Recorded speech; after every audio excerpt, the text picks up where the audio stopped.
it doesn't mean that I will be here until April 30th. So I will be here until the legal team is doing their work already, and another relative is here to assist me. Did he explain his concerns why you shouldn't leave? He said that yes, I should immediately go back, just leave him here. But I said no, I cannot do that because no one will decide for him outside. So very limited people have access to him right now.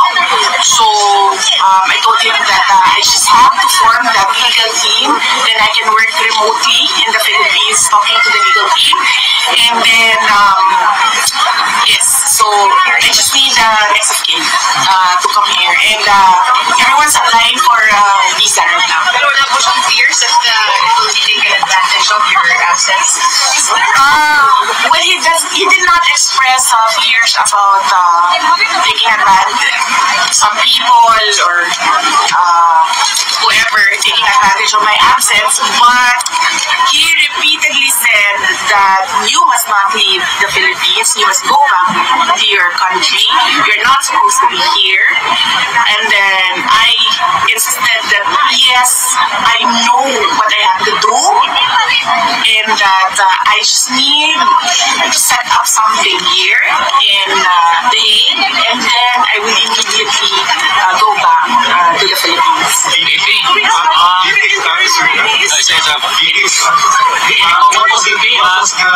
Disposition for the meeting of the president when you saw it, and were you able to see volume potential center at the detention area for the president? No, I was not allowed inside his detention area. We met in the visiting area, visitors area, and the demeanor was, you look well rested. I asked him that. I said, you look well rested. And then he said that, well, I don't do anything here except sleep and watch TV because he has access to the TV. And then I also, and then I asked him about the food because I know his preferences for food. And then he said, yes, well, that's my only complaint is that I really miss Filipino food. Kuan mo gud na sa Bisaya ba kana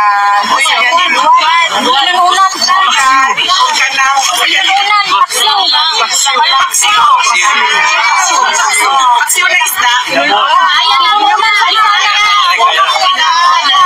Inununan, hindi na paksiw, inununan. Inununan. Comment po doon sa plano ng mga otoridad na i-ready po yung tahanan ng mga Duterte sa Davao City.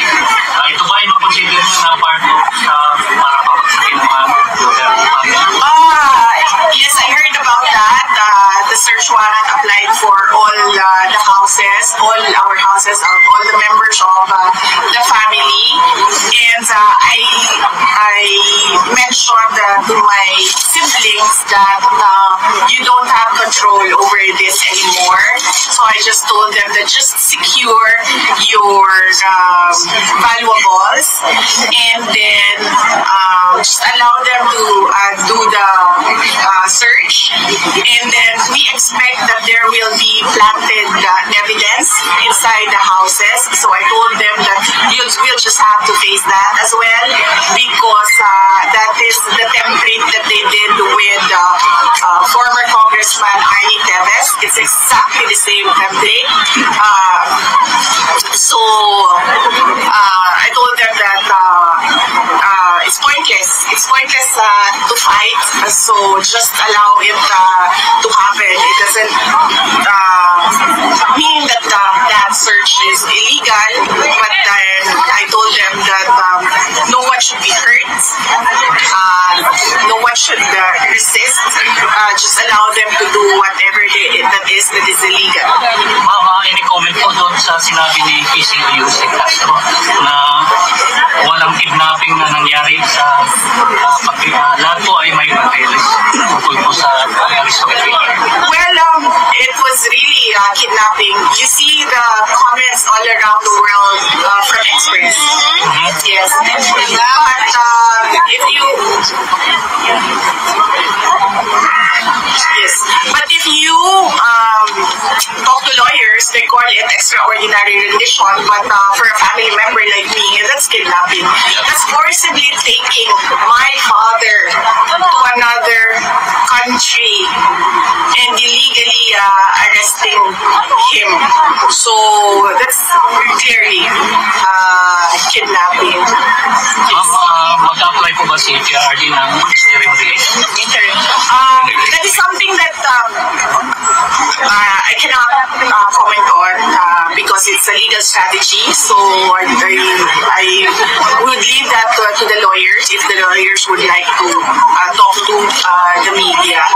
But I will not comment on legal strategy. I would also add that because I told him a lot of people are crying, they are depressed, hurt, stressed about what happened and what is happening right now and what is happening in the country.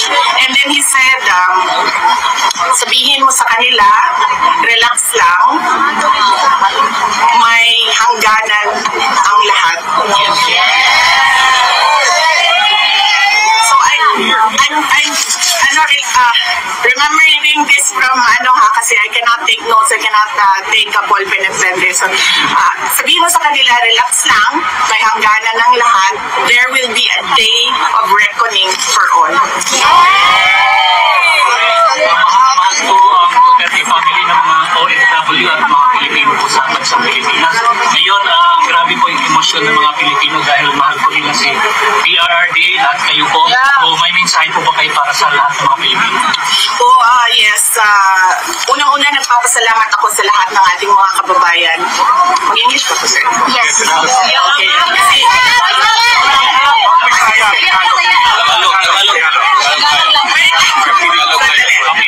Okay. Sige. Gadget lang ha. Sorry for it, first off, I'd like to thank all our countrymen for your prayers and your profound support to the former presidents. We can feel your love. We can feel your anger. We can empathize with everyone. Everyone's rage about what happened. And let us not be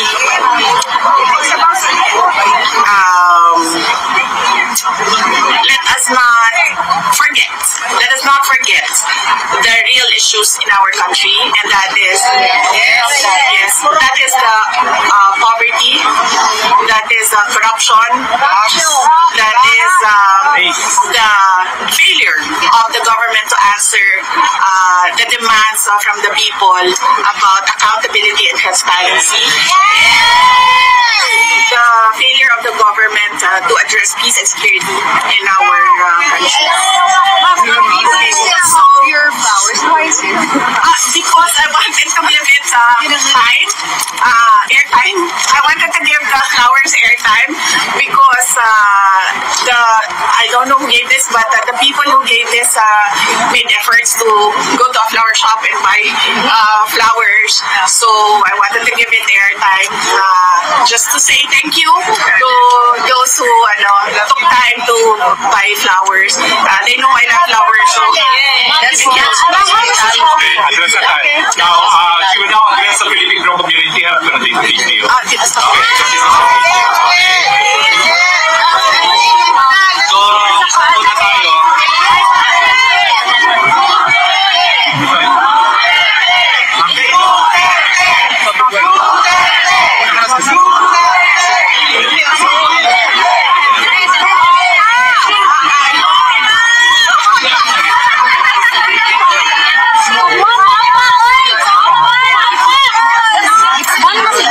So, drop muna tayo. May ano tayo